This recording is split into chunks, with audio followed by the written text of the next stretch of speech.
Habemus Papam. Bienvenue. Le monde entier est encore sous le choc de la fumée blanche sortie de la chapelle Sixtine, signe qu'un nouveau pape a été élu. Mais peu s'attendaient à cela, un Américain à la tête de l'Église catholique. Même les observateurs les plus avertis du Vatican ont été surpris. Cette élection fait suite à un moment de grande émotion pour l'Église, le décès du pape François, survenu le 21 avril dernier. Son héritage, marqué par l'humilité, la justice sociale et le dialogue interreligieux, laisse de grandes attentes pour son successeur. Pour beaucoup en Afrique, ce moment historique laisse un goût un peu amer. Le continent espérait voir, cette fois enfin, un pape africain, surtout au vu de l'essor impressionnant du catholicisme en Afrique. Mais attention, pape Léon XVI, même s'il est né aux États-Unis, a un parcours très éloigné des clichés. Il a passé la majeure partie de sa vie pastorale au Pérou, où il travaille depuis les années 1980. Il y a même obtenu la nationalité péruvienne en 2015. Et ce n'est pas anodin. Il connaît les réalités de pays en crise, marqués par la pauvreté, la corruption et l'instabilité politique. Des défis qui résonnent fortement avec ceux que traversent de nombreux pays africains aujourd'hui. Dès sa première allocution, il a donné le ton. Il a parlé de paix, de dialogue, et a déclaré clairement « Le mal ne triomphera pas ». Un message fort pour tous ceux en Afrique qui luttent contre les abus de pouvoir, les conflits armés ou le détournement des ressources publiques. Parlons du mal. Il y a, aujourd'hui, de quoi s'inquiéter en Afrique.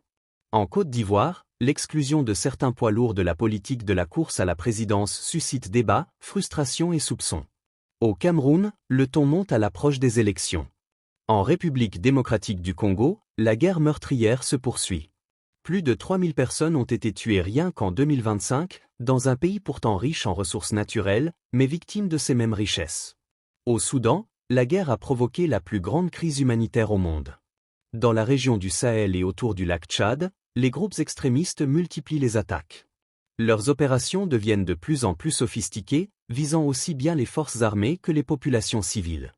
Et l'on s'interroge, d'où viennent toutes ces armes ? Ce climat de violence, d'instabilité et de souffrance montre une chose. Les forces du mal sont bel et bien actives sur le continent. C'est dans ce contexte que l'appel du nouveau pape à barrer la route au mal prend tout son sens. Et il y a un autre point important, ce nouveau pape pourrait ouvrir de grandes opportunités pour les œuvres caritatives catholiques. Les États-Unis abritent certains des catholiques les plus riches du monde.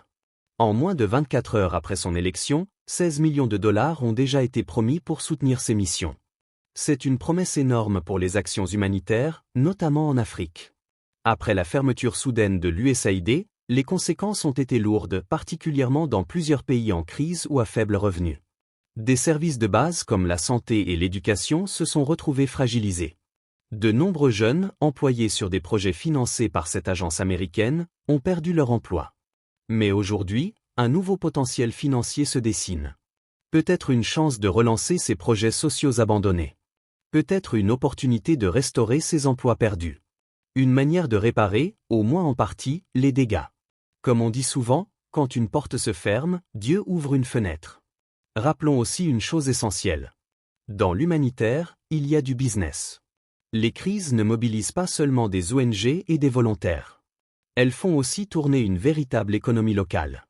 Des entreprises obtiennent des marchés pour construire des infrastructures, livrer des marchandises, fournir du carburant.